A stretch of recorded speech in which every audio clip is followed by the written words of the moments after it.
We're living through a global public health emergency unprecedented since the so-called Spanish flu of 1918-19, which killed over 50 million people worldwide. This is no time for talk, but for action.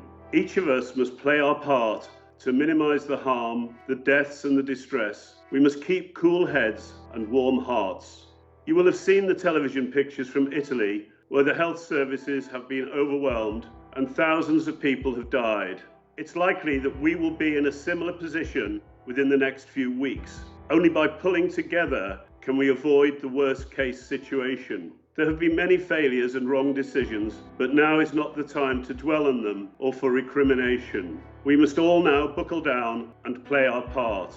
Remember that this is a highly contagious virus that is especially harsh on older people, but that younger people may also be at particular risk, especially if they have the long-term conditions associated with heart disease, diabetes, or respiratory conditions. The priorities must be first to reduce social mixing to the absolute minimum whilst ensuring the full social mobilisation to keep the country moving, to prevent further spread of the virus, and to care for the sick and dying.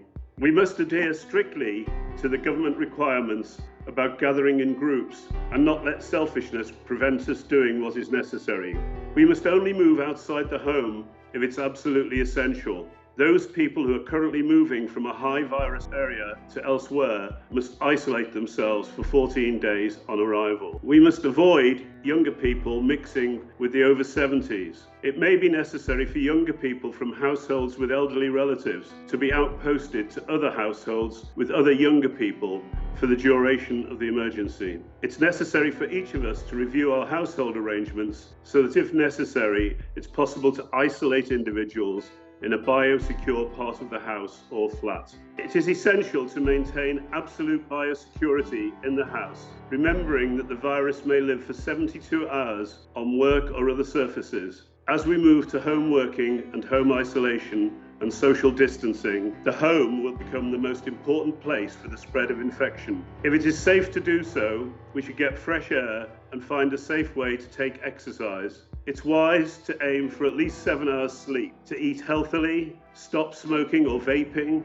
and adopt one of the relaxation techniques, such as mindfulness meditation. Secondly, each of us must play our part as much as possible by supporting each other, including through phone calls, messaging, and other non-contact communications, whilst being careful not to overload the telecommunications system. Younger, fit people should identify their skills to the local community group or organisation in order to offer their services and fully engage. Others may be able to play their part by offering support remotely. We should not panic buy. Rationing to ensure fairness is probably just around the corner. We must each of us be prepared for what is happening next by listening to the media, talking it through together and planning ahead. Now is the time for cool heads and planning, not panic. Thirdly, each of us must look after ourselves and each other, gathering our loved ones, family and friends close spiritually and emotionally,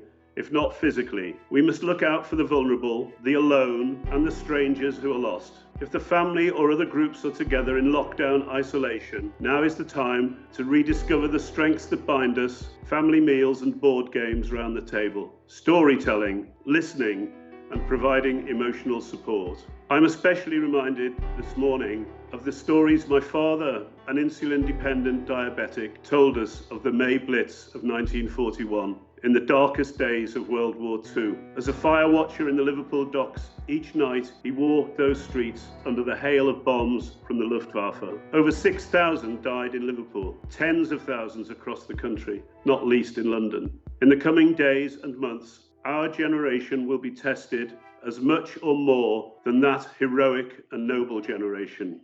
We will rise to the challenge. Let us each play our part. Programs like this are critical in reaching out to people without any prejudice or bias. Open media, alternative media. Join the future of journalism. Join Double Down News on Patreon.